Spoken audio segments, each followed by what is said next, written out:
Hello everyone, this is Zeeebo and welcome to this AFK journey video. So in today's AFK journey video, I'm going to talk about a Reiner simple arena guide where I talk about Reiner's kit and why this unit is good offensively in the arena, and also share some tips and tricks and also some mechanics that you guys can abuse in arena to ensure higher win rate offensively.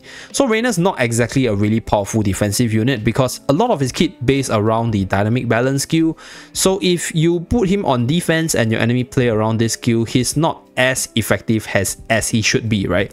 This part of the skill, I think I'll just talk about it briefly. I think most of you guys should know by now. Basically, he swaps one ally with another enemy, applying a permanent buff and debuff. So he'll buff your ally that you sent in, he will debuff the enemy that he transported over. So the debuff is damage increase, right? The buff that he provides for the ally is damage reduction, attack buff, as well as all this nitty-gritty stuff from the hero focus, and also provide with the ally with the ability to restore health based on the damage that the enemy takes on your side of the battlefield. So this is one of the important part of his kit that people know him for. So usually you don't actually run him on defense because if you don't activate this skill, basically half of his kit is useless, right? Like you don't get the buff on your ally and you don't get the debuff on the enemy, which is what you don't want. So usually I don't use Reiner on my defensive teams, but I do see some people trying because he's a mage character and he's a Hypogean unit, which makes his factional team building a lot easier. He also gives additional stats because of the faction as well. So some people still run him, but personally I don't, because you effectively only have 50% of his kit if you run him on defense, if your enemy knows how to play around him. So that's that. But if the thing is, for Reiner's case, right, other than just having a really powerful secondary skill, this unit's ultimate skill as well as the third skill is also decent in its own ways, right? In fact, this three skill together is the reason why this unit is good even at the low tier, even before Mythic Plus, because you can use this unit in the arena as early as Epic tier. Because first of all, Reiner is not really an impactful unit on the battlefield. You don't actually need him to stay on the battlefield to do much, because his role is to use the dynamic balance, provide the buff for your teammate as well as the debuff for the enemy, reposition, and then that's it, right? Like he's not gonna do massive damage. He does have a little bit of disruption in the third skill, golden ratio, so he'll punch the healthiest enemy through the portal, interrupting them and dealing damage. The damage part is honestly quite negligent because Reiner's not exactly the best damage dealer, so this damage portion is not the key part. The key part is the ability for him to punch and knock the enemy into the air. So in a PvP setting, right, this can interrupt channeling skills, this can interrupt ultimate animations, or interrupt skills which requires the enemy to have some sort of very slow animation or slight channeling before it goes through, or just being able to stop them from doing anything while you disable them during this period. So this skill is quite decent in terms of this disruption, and also the ability to provide him with energy, which allows him to use his ultimate earlier. So his ultimate is actually really insane in arena, because if you take a look at the skill itself, right, when you have more allies than the enemy, Reiner's gonna transport himself as well as the enemy that he targets away from the battlefield. So let's say if you are playing 4 versus 3, right, Reiner's gonna transfer himself and then transfer one enemy, and then it will become 3 versus 2. And the thing is, Reiner is not that impactful on the field itself, right? So if he transfer away a really impactful unit, it's gonna be game changing. Basically, your enemy's not gonna win. The enemy is just gonna lose, even though maybe they have a sliver of hope in turning the battle. But if let's say now he transfer away like the key target, for example the healer that is required to keep your opponent's team alive for a little longer, for the carry to do stuff, then all of a sudden, oh shit, no more healer, they can't heal, then they are dead, right? He can also possibly transfer away the carry, and then your enemy doesn't have any carry to do damage, and then your side starts to out damage your enemy's team. So that's one thing that he can do as well. And there's some sort of skill prioritization on the healthiest non-summon enemy. So this part, I'll say, in the older meta, it is quite easy to take down the key targets, because people will often protect the one carry that they are trying to base their strategy around. But right now, I think because there's a lot of dual core strategies as well as a lot of people running double heals, so the healthiest enemy usually is not like the most impactful, or might not be the most impactful as compared to the older meta. But let's say if your enemy is playing a single core strategy and they have to protect the carry to keep them healthy for as much as possible, then this skill is gonna target that carry or that unit transferring the unit away, and then the strategy that your enemy is going to base around is basically gone. And that's how powerful this ultimate is, right? And if let's say now you are playing from a disadvantageous position, right? If you have lesser allies compared to the enemy by at least 2, right? The Reiner can transport pardon me, Reiner can transport 2 enemies away. So let's say if you're playing 3 versus 5, for example, a Reiner will transfer himself, and then he will transfer 2 enemies from the enemy side, making it 2v3. So 2v3, it might still be, I'll say, like, you know, you're still in a disadvantageous position, but this gives you a chance to counter Q, right? Depending on who this Q is used upon. So this Q is quite game changing at times, depending on who is transported, depending on the prioritization in terms of the transportation. So this Q is quite powerful. I've seen it being used at like very clutch moments, because sometimes, for example, like if I need my Hewin to get her ultimate off, right, before she gets her ultimate off, Reiner transport Hewin away from the battlefield, and then all of a sudden, I got no more healer to heal my team, and then I lose my battle from there. Or like if the enemy just transport away my tank, right, they can just go after my back lines, and Reiner doesn't even do much on the battlefield in the first place, right? So transferring himself as well as a key target from the enemy's team away is always gonna be a net positive for you. So that's why this ultimate is insanely powerful. I don't think people talk about it, but this skill is probably one of the reasons why Reiner is very, very powerful on arena offense, other than the ability to reposition enemies. So that's for Reiner's kit. I don't think I need to speak too much about the remaining kit, because I think you guys probably know by now. This is all the very Dream Realm centric kit, which provides damage boost on the target, right? Provides damage reduction on your ally as well as deal damage to them. And then Supreme Plus skill gives more attack buff for the swapped ally, and then this skill gives more attack buff as well as a debuff on the enemy when you perform the dynamic balance. So that's pretty much it for Reiner's kit. Okay, so next let us move to the arena side of things. Okay, so we are on my free-to-play account, and I'm going to take this opportunity to showcase a few things with regards to Reiner's mechanics, as well as showcase a few tips and tricks, and showcase to you guys how you can win somebody stronger than you with the correct use of Reiner. I also talk about some tips and tricks that you guys can use to increase your win rate, and then you guys can experiment it yourself. So let's start with battle number 1. So this battle, I'll showcase the swap ability, who can be affected by it, what will happen, and you know, when you can't actually swap the enemy over. So for dynamic balance, right, dynamic balance will be able to swap the enemy as long as they are not control immune. Okay, but there are a few cases where you cannot swap them. So number 1, if the target that you're trying to swap has the enlightening spell, the target cannot be swapped over. Okay, so that's number 1. Number 2, if the enemy has any skill which has unaffected, or if the enemy is just unaffected on its own, right, which is basically control immune, the enemy won't be swapped over as well. However, in this case, I'll showcase to you guys what happened, and then I'll talk about it. So over here, I attempt to switch over the Viperion from here, okay, with Coco. So I want to switch Coco in. Okay, so let's start, and you guys can see what will happen here. So for Viperion's case, right, because Viperion is unaffected, this unit doesn't get swapped over to my side.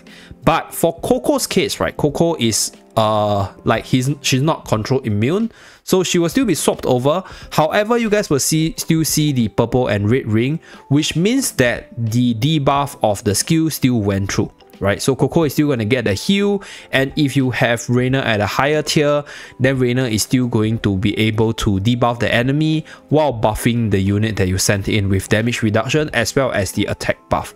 So this is one thing that you guys want to take note of. So on this topic, right, there's also a very neat trick that you guys can use in terms of abusing this control immunity, where you combine your own enlightening spell to switch over key target. So I'll show it in the next battle what I'm talking about. Okay, so I lost it, but I just want to showcase to you guys how it works. So next one, I'm gonna show the swapping trick. So let's fight this guy. Okay, so let's see. No, this is not the best map. Yeah, I can't use a lightning spell on this map. Let's see whether I have a map I can use. I think this map should be fine, right? Arena 4, no. Yeah, okay, so Arena 4 and Arena 3 is probably the most used map to counter Reiner repositioning. We have Reiner, so we're gonna fight Reiner with Reiner. Okay, so this is a good chance to showcase, okay? So over here, okay, this is not a good chance because okay, I can swap over Vala. Okay, so this is a good chance to showcase the other mechanic which you guys can use. So just now I mentioned that Reiner's repositioning ability doesn't work if the unit that you're trying to swap is control immune. So this works for your own unit as well. So here you can pair the unit that you're trying to swap, put it at the back, use a lightning spell. So this unit will gain the attack speed buff and is control immune. So this unit will get all the buff that Reiner is supposed to give while not being swapped into the enemy's formation, right? But the enemy who is not control immune will be swapped over, and then you can try to snipe off this target. So I'm going to showcase in this battle, and let's start. Okay, so you guys can see the OD is not swapped over because he is control immune, but the Vala is swapped over to our side. So we are able to snipe out the Vala as quickly as possible with our carry in a safer position. So this is one trick that you guys can use with regard to offenses when you kind of want to switch over core units and snipe off them as quick as possible, right? While not risking your units by sending them in. I think this one is more usable for Reiner at a lower tier because Reiner with a Mythic Plus EX Weapon 10 has 25% damage reduction. In most cases with the heal as well as the damage reduction, the unit that you send in is not gonna die in most cases. Oh, and here you guys can see Reiner's ultimate working. So the Reiner sends himself as well as the core unit away, right? And then you remove the last unit and then you're left with the CCR. What can the CCR do from there? You just win, right? Reiner doesn't really need to be on the battlefield anyway, so it is always gonna be a net advantage for us, right, for Reiner users on your offense. So yeah, this is one trick that you guys can use, but in most cases I will prefer to send a unit into the enemy side because I kind of want to fully utilize the heal as well as allow the unit to charge up the energy faster. Okay, so here I'm gonna take on this guy. This guy is higher points than me and he's about 50,000 power more than me, so let's just give it a try. So in most cases, I would usually swap out targets which are important. Okay, so this guy is running a double core. I'm thinking whether or not switching out the support is better or switching out the carry is better. I think I'll swap out Rowan because I think Rowan's a more powerful unit. I mean, more impactful in his team compared to Vala or Cisia. Because even if I deal with Cisia, there's still Vala, right? And the Rowan is going to keep the team healthy. So I did rather switch out Rowan. So in this case, I kind of want to send Coco in so that enemy can focus on Coco and let Coco use her ultimate faster. So that's my plan. Okay, I'm going to use this and let's start the battle. Okay, so I'm going at one time. So we swap over Rowan, right? So this is one of the reasons why this unit is a super powerful combo breaker, because like you swap Rowan over, what is Rowan gonna do? He's not even surrounded by any ally, right? So this skill is not gonna benefit anyone. Okay, at the same time, the Coco that got sent in, right, will buy some attention because it will create some sort of distraction and then the enemy is forced to attack this guy. You can obviously send unit with the taunt ability, which will force all your enemy to attack the enemy, right? Attack the ally that you send in. For example, if you send in Brutus, the enemy Brutus taunt, and then your enemy will attack the Brutus. So this will sort of prevent your backlines from taking too much damage or slow down the damage process on your team, right? Based on, you know, the situation of the battle. So over here, we took out Vala with us, so one less carry on the enemy side. Okay, we lost our heal win, which is good because Vala is actually on the steamrolling mode as she already took out heal win, right? So you guys can see how impactful this skill is because taking out Vala from the battlefield reduces a lot of damage pressure on my side and potentially give us a chance to win. Okay, so from here, the Vala might still win because of how powerful Vala is on the arena side of things, but it's okay. It showcases the power of Reiner, right? If it swaps out key targets. Unfortunately, I think I'm still losing to the Vala because, yeah, the Vala's steamrolling. Okay, so this Vala did a lot of damage, really high tier Vala, very strong. So in this case, right, I'll say Reiner did the job, but I feel that the enemy is just way too strong, at least in terms of unit quality. So maybe another unit, or rather the better unit for me to swap could have been the Vala in this case, right? Because this is the strongest unit, so if I swap Vala over, then I might have won, right? If I swap Cecil over, I might have won because the enemy might not have be able to throw out ultimates to control me. So yeah, these are some ways that you can review your battle after the battle. Okay, so for this match rush, I'll showcase why sometimes you kind of want to send your carry to the back line. Because you send your carry to the back line, right, your carry can wreak havoc, and because your carry can get healed based on the support that you're trying to fill, or based on the units that your opponent is using, they don't have any ways to bring down the carry as fast as possible. This is one strategy that you guys can deploy. So for this match, I'm going to send Odie in because I believe Odie should be able to wreak havoc from the back line. And yeah, I'm gonna give this enlightening spell. Okay, so let's start the battle and see the results. Okay, so Odie got sent in, as you guys can see. Okay, so he gets targeted, but he starts to do damage to the backline because we have a lot of healing support, as well as Smokey being transported over also provided some heal from the backline as well. Okay, so Coco uses the ultimate. I think my Odie is pretty safe. So now it's just whether or not my Odie can snipe off the backline fast enough before the Vala do damage to us.